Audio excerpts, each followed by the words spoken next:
આત્મીય builder અને one વિભાગ દ્વારા કરમસદ ખાતે નવા પ્રોજેક્ટમાં પર્યાવરણની રક્ષા માટે જિલ્લામાં પ્રથમ વૃક્ષ પ્રત્યારોપણ કરાયું.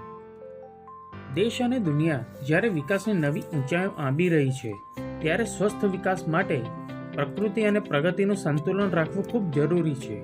ભવિષ્યની આવનારી પેઢીને આર્થિક સમૃદ્ધિની સાથોસાથ સમૃદ્ધ કુદરતી વારસો આપવો તે આપણી નૈતિક જવાબદારી બની રહી છે.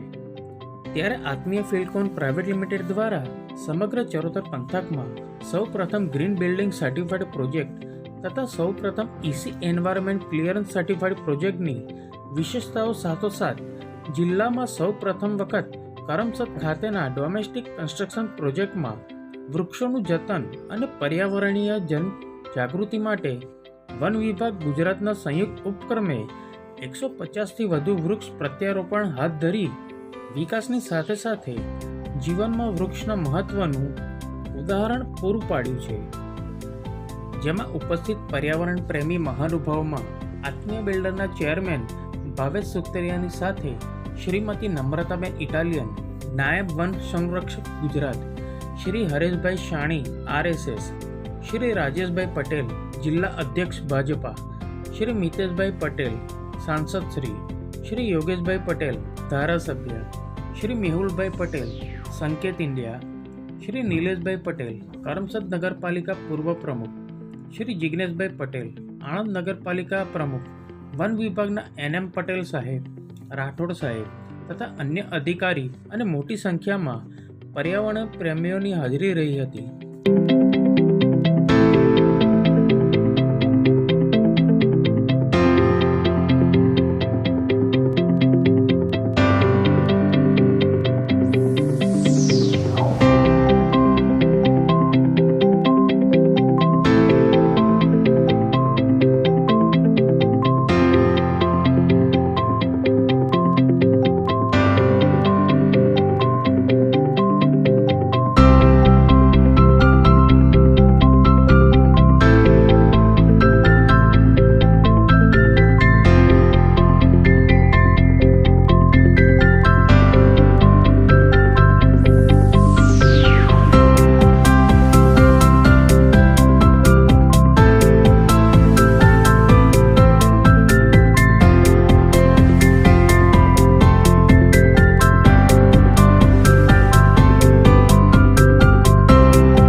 કાર્યક્રમને ખાસ કરીને ચરોતરની અંદર વૃક્ષ પ્રત્યારોપણનો એક કાર્યક્રમ કર્યો હતો. શું હકીકત છે આખી? જી નમસ્તે, હું ભાવેશ સુતરિયા, ચેરમેન આત્મીય ફિલ્ડકોન પ્રાઇવેટ લિમિટેડ.